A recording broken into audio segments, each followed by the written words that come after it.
mbokk yi ANACIM amaat na mbégteeg bànneex dalalaat leen ngir jox leen lu gën a fës ci xibaar météo yi ay taw yu ànd ak dënnu dinañ ko xaarandiwaat tey ci guddi ci penku réew mi bët saalum réew mi taw yooyee nag dinañ ko xaarandi tamit ci digg réew mi ëllëg ci alxames bi bu loolu weesoo nag bu ñu xoolee sunu naataalu satellite bi di càmbar nu jaww ji tëddee naataal ji mu ngi wan ab asamaan su bëri ndiir yooyee nag dina gën a am solo ci penku réew mi ba ci bët saalum réew mi yéeg nag tuuti ci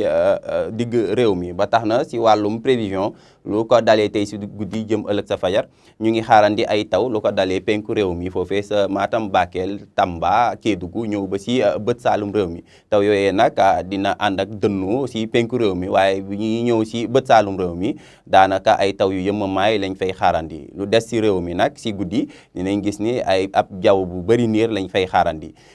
ci tàngoor ci nag tàngooru fajar la ñuy gën a xaarandi lu dul Tamba Bakel foofee seddaay lañ fay xaarandi seddaay si wémmamaay si fajar si ndax ñu ngi xaarandi 20 degré ak ñaar foofee sa Tambacounda 20 degré ak ñett ca Bakel lu des si réew mi nag tàngoor fajar si dina jóge si 20 degré ak ñeent dem ba 20 degré ak juróom ñett bu ñu duggee ci bés ba nag ëllëg ci alxames ba dinañ gis ni taw si dina gën a am doole ci biir réew mi rawatina penku réew mi bët saalum réew mi taw soosee nag dinañ ko séentu foofee sa digg réew mi bàyyi nag lu des ci réew mi ci ab tekkaaral bu ñu xoolee température yi dinañ gis ni tàngoor ci yëmmamaay daal la ñuy xaarandi lu ëpp solo ci biir réew mi ndax ñu ngi xaarandi 30 degré foofee sa Ndakaaru 30 degré ak benn dinañ ko xaarandi ca Mbuur